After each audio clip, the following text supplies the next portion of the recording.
Hello everybody, this is Miss Page, and this lecture will cover valvular heart disease.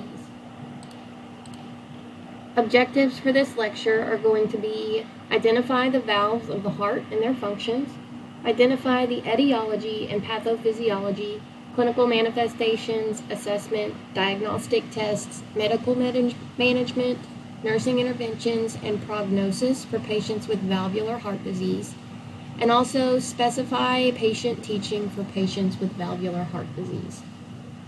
So first we're going to do a little anatomy review. So heart valves, the purpose of that is to maintain the direction of blood flow one way through the heart. So you want it to go from the right atrium to the right ventricle to the lungs to the left atrium to the left ventricle and then to the rest of the body. So the valves are going to open and close in response to the pressure changes in the heart, and that keeps that blood flow going in one direction through the heart. So we've got 4 different valves that we're going to talk about. First is your tricuspid valve. That's going to be between your left atrium and your left ventricle. You've got your pulmonary semilunar valve, or sometimes it's called the pulmonic valve. That's between the right ventricle and the pulmonary artery. You've got your mitral or bicuspid valve. That's between the right atrium and the right ventricle. And then you have your aortic semilunar valve, and that is between the left ventricle and the aorta. So you can kind of remember the pulmonic valve is going to be close to the pulmonary artery, and then the aortic valve is going to be close to the aorta. And then you can remember your tricuspid and your bicuspid or your mitral valve. Those are going to be between your atriums and your ventricles. There are 2 different causes of valvular disease, so it can be acquired or it can be congenital. So acquired is going to be when the patient gets it from usually it's going to be from a history of rheumatic fever, but it can also be acquired after any kind of bacterial endocarditis, after a heart attack, or any kind of trauma to the heart.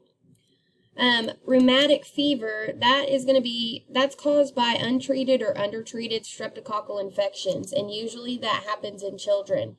So it can lie dormant in these children for years in either the mitral or the aortic valves, that streptococcal infection. And then valvular disorders are often found when the patient is symptomatic. So they can have valvular disease for a while, and it's not going to show up until they start having symptoms. And then there is congenital, and that means they are born with this valvular disease. So there's 2 main types of valvular problems that we're going to talk about. There's stenosis, and then there's regurgitation. Regurgitation, you might also hear it called insufficiency or prolapse. So all of those terms are interchangeable for regurgitation. So stenosis means that it's too tight. So there's been thickening of the valve tissues. So think of a water hose with a small opening. So there is going to be, that water hose is starting to thicken up, and it doesn't open properly. Regurgitation or insufficiency or prolapse, this is going to be when it doesn't close properly. So it's not able to close completely. So stenosis is too tight and regurgitation is too loose. The different types of valvular disorders that we're going to talk about are listed up here. And you can see that there's a lot of mitral valve, stenosis, regurgitation, prolapse, aortic, tricuspid, pulmonic.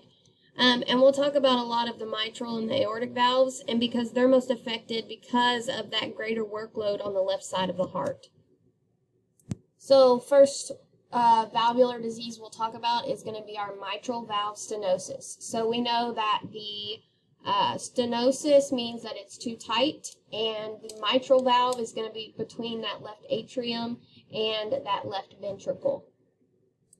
So the leaflets of this valve are going to be stenosed, meaning they are thickening, and that's going to lead to a narrowed opening. So it's going to obstruct or slow down that blood flow from the left atrium to the left ventricle.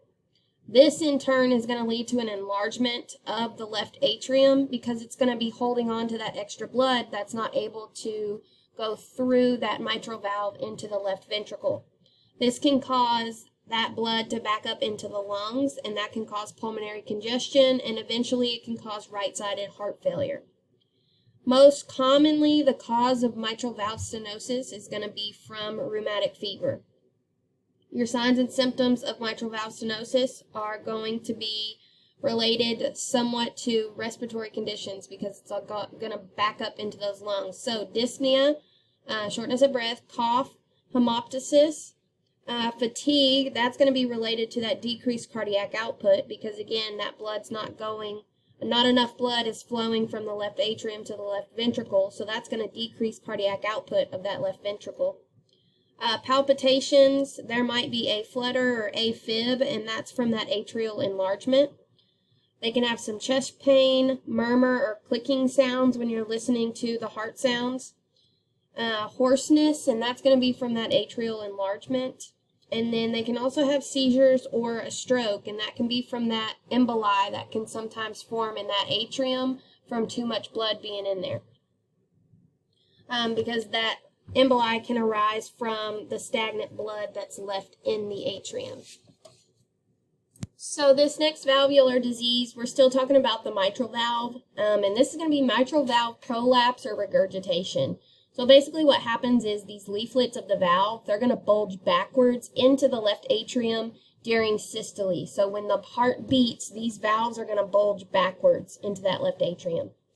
The leaflets may or may not fit together. If they do not fit together, then that's going to be considered your mitral valve regurgitation.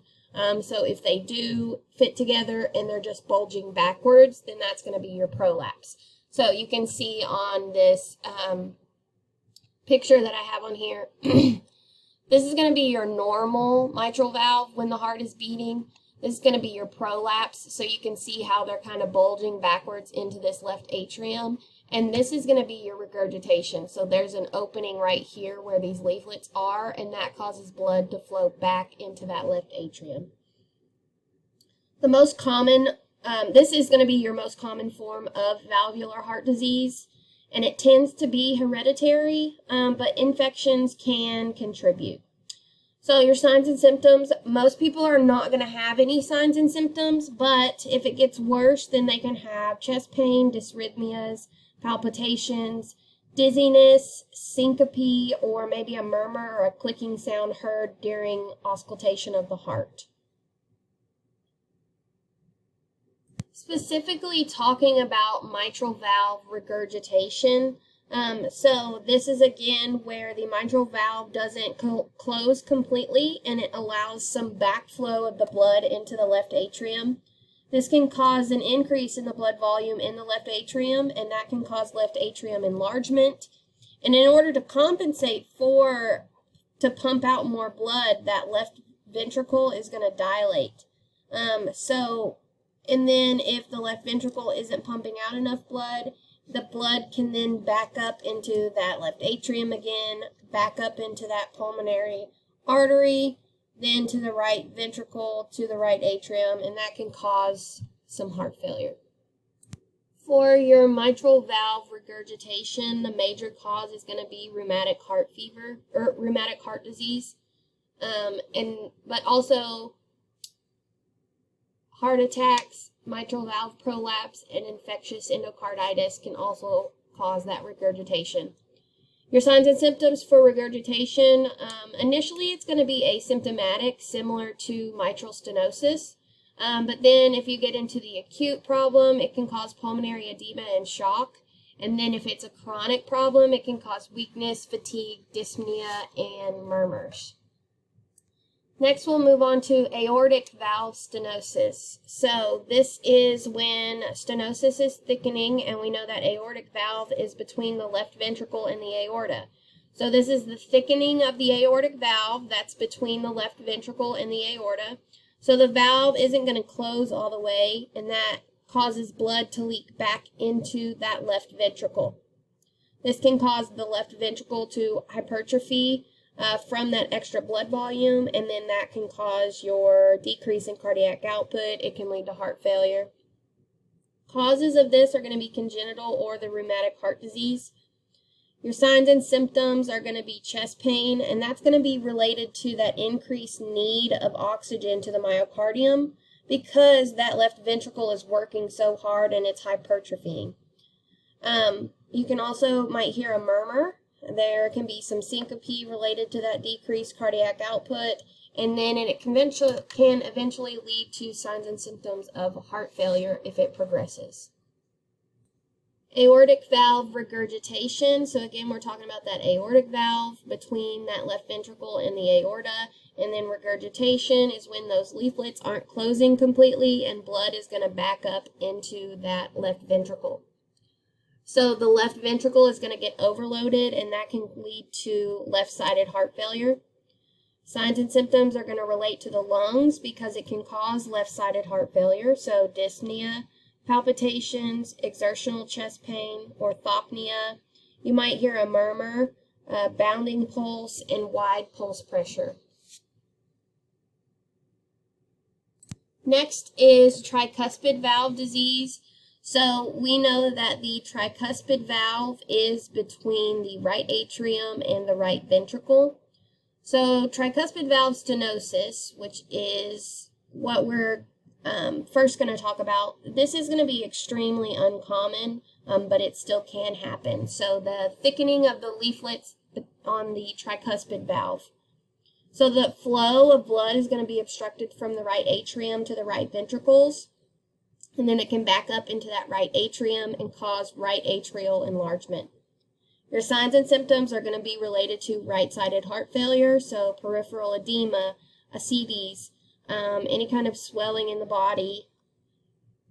Your tricuspid valve regurgitation, again, regurgitation is when the leaflets don't close all the way and allows backflow of the blood. Usually your tricuspid valve regurgitation is going to be a result of pulmonary hypertension or right ventricular dysfunction.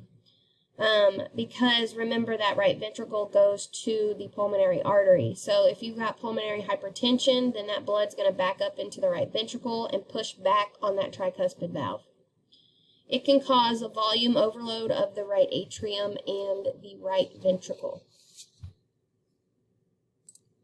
Last disease process we'll talk about is pulmonic valve disease. So we know that the pulmonic valve is between the right ventricle and the pulmonary artery.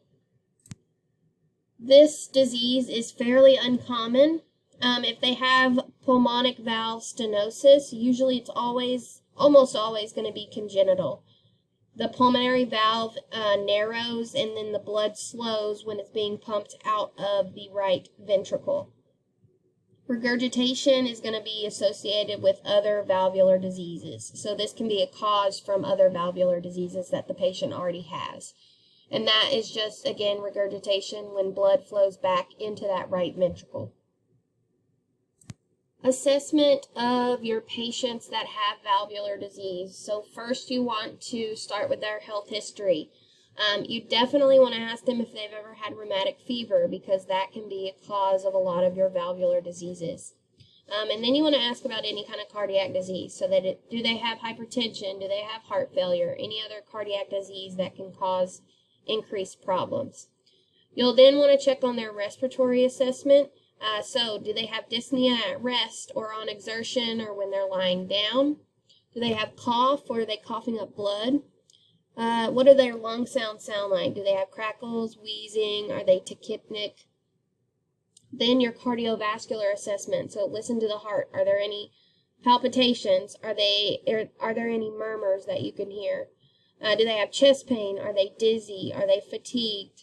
What kind of activity intolerance do they have? Are there any cardiac dysrhythmias? Any kind of edema or JVD that could clue you into right-sided heart failure? Integumentary, you want to check to make sure, do they have any clubbing of their fingers from long-term lack of oxygen? Are they sweating? Do they have any edema? Is their skin cool or clammy or warm and dry?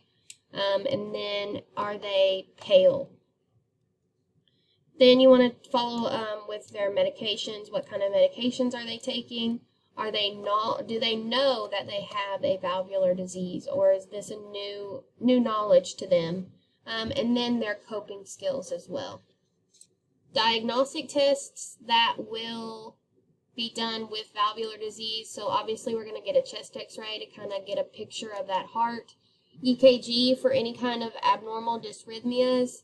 An echocardiogram, that is going to be your ultrasound of the heart. And then they might also do a cardiac catheterization just to get a little bit more of an in-depth look if that echo isn't good enough. Medical management for your valvular disease. So there's non-surgical and there's surgical. Your non-surgical is going to be activity limitations, a sodium-restricted diet to kind of control that excess blood volume, diuretics to help get rid of any kind of edema, excess fluid that can cause an increase in the workload of the heart, digoxin or antidysrhythmics if there's any need to increase the contractility of the heart or get the heart back into a regular rhythm. Surgical procedures, so for mitral valve, you can have the open mitral commiserotomy. And basically what they do is they take a scalpel and they just split that mitral valve to open it more so that more blood can flow through. And then there's also valve replacement, so just replacing that stenosed or incompetent valve. There can be heterografts, which would be maybe from like a pig, or there's homografts, which would be from a human. Some nursing diagnoses related to your valvular diseases, and you really need to pay attention to what kind of signs and symptoms your patient is having. So decreased cardiac output can be related to that backflow of the blood in the opposite direction of the heart. So you would want to monitor vital signs, watch their eyes and nose, check their daily weight. You want to promote bed rest. That's going to help decrease that workload of the heart and assist with ADLs if needed. They might also have a high risk for fluid volume excess, and this can be related to failure of the heart as a pump. So you want to watch for that fluid volume. So monitor their eyes and nose. What's their urine looking like? Are they drinking enough water, or are they drinking too much water? Get their daily weights. Are they losing weight? Are they gaining weight? Assess signs and symptoms. So breath sounds, edema, JVD, any crackles in the lungs. And then you want to have fluid and sodium restrictions. They can also have pain related to that decreased oxygen to the heart tissue with an increased demand. So assess their chest pain. Make sure that you're using the 0 to 10 scale. Assess their pain medicine. So are they taking nitroglycerin? Have they had morphine? What kind of pain medicine are they taking? Or do you need to administer some pain medication? And then provide a restful environment with limited activity. So pace activities with frequent wet rest periods in between them. They can also have activity intolerance, and that can be related to that decreased oxygen delivery. So you want to assess their tolerance to activity. So when they're walking around, when they're doing ADLs, does their heart rate increase? Do they get short of air? Do they have chest pain? Are they fatigued? You want to teach them energy-saving techniques. So when they're brushing their teeth or brushing their hair, have them sit down. That can save some energy. Use a shower chair instead of standing up in the shower. And then you would want to help with a daily exercise plan, just so that keeps that patient healthy but not overexerting themselves. And then they can also be at risk for ineffective therapeutic regimen management. So maybe they're just not managing that disease process as well as they need to. And those interventions are really going to focus on reinforcing teaching.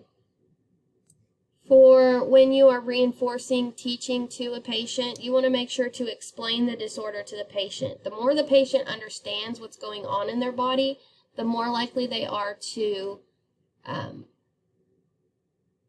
cooperate with the treatment of that disease. Tell them what kind of signs and symptoms they will have, and then also what signs and symptoms that they need to report to their doctor. Explain the need to treat strep infections, because strep streptococcal bacteria can cause that rheumatic fever, and then that can lie dormant in that mitral valve or anywhere in the valves in the heart, and that can cause problems later on. The use of prophylactic antibiotics, any kind of surgery that they're having, dental procedures, anything like that, they need to have prophylactic antibiotics, and that will help prevent infective endocarditis. Medication teaching. After a valve replacement surgery, the patient is probably going to be on higher doses of warfarin to thin that blood out to prevent any kind of clots forming. And then if they are on warfarin, then you want to do some medication teaching about that. They're at a higher risk for bleeding. They're going to be on bleeding precautions, so they need to use a soft toothbrush. They need to avoid physical or contact sports, stuff like that for your bleeding precautions. And then you also want to teach them to notify the doctor of valvular heart disease. So dentists, urologists, gynecologists. Urologists, because the valvular heart disease can affect that renal blood flow. And then if the patient has valvular disease and they are pregnant, pregnancy can increase the amount of blood volume in the body, so that can put more stress on the workload of the heart. So they definitely need to let their gynecologist know about that. And then stress the importance of good oral hygiene and regular dentist visits, because if they have any kind of plaque buildup on their teeth or anything like that, it can break off and actually get into their system and cause more problems. As your study tip, you should be able to identify the valves of the heart and their functions, identify the etiology and pathophysiology, clinical manifestations, assessment, diagnostic tests, medical management, nursing interventions, and prognosis for patients with valvular heart disease, and specify patient teaching for patients with valvular heart disease.